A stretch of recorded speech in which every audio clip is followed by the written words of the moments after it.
I feel very inspired to shoot this video today, and this is about more delightful ways to create a bit of extra joy. So I have invited you into my sacred sanctuary, which is my little home or little nook in my room, where I'll basically come to either do short meditations or just write in delightful journals like these ones, or I come in and you can see I've got these beautiful creams.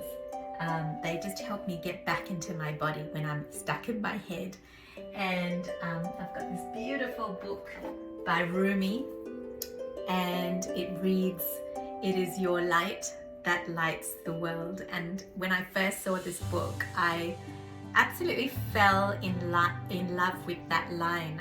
That was the line that just drew me to this book. It is your light that lights the world. And I thought, oh, that's just magic.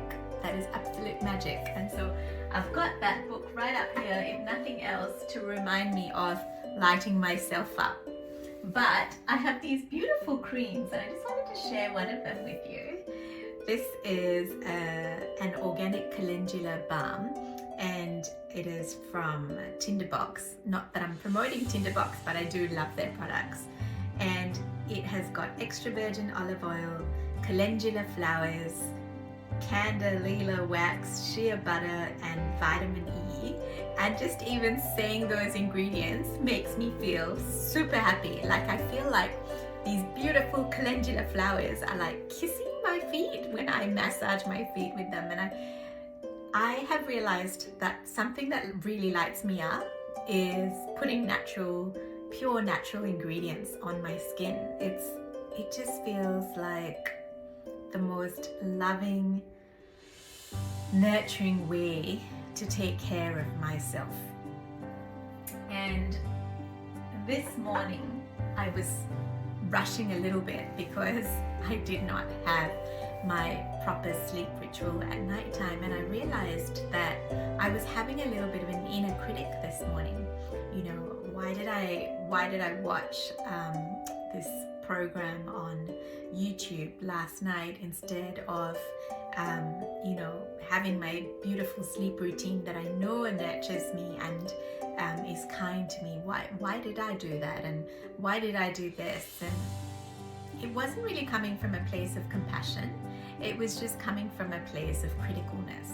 And I've been watching that recently. There is this voice of criticism, like my inner critic, that's just there in the background, ready to leap into action should I do something that is considered wrong. And I put that in inverted commas because there's nothing that is truly wrong. It's just all growth.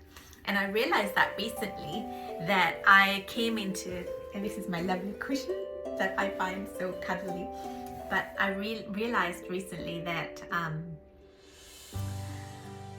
when we used to go to school and we used to have crosses and ticks for everything that we did right or wrong, I think somewhere in my brain I made it that I have to give myself ticks and crosses for the things that I do well and the things that I don't do so well. And so I realized that when I have kind of gone out of alignment with myself, instead of seeing that just as a growth lesson, I have been coming down hard on myself and saying, well, you shouldn't have done that. Why did you do that? Or, instead of just coming from this space of absolute compassion and kindness. And I realized this morning I was falling into that habit of, giving myself a cross for not having my sleep hygiene, down packed last night. And there's no need for that. And I realized I was listening to the voice of my mind as opposed to the voice of my heart. Because if I tuned into the voice of my heart, I would realize that all I desired was just peace in this moment. And then I would realize that I am peace.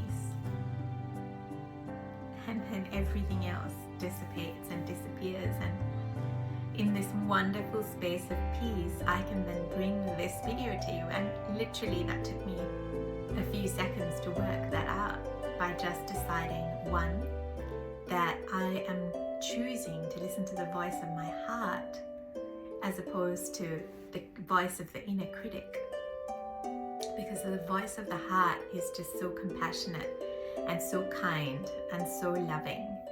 And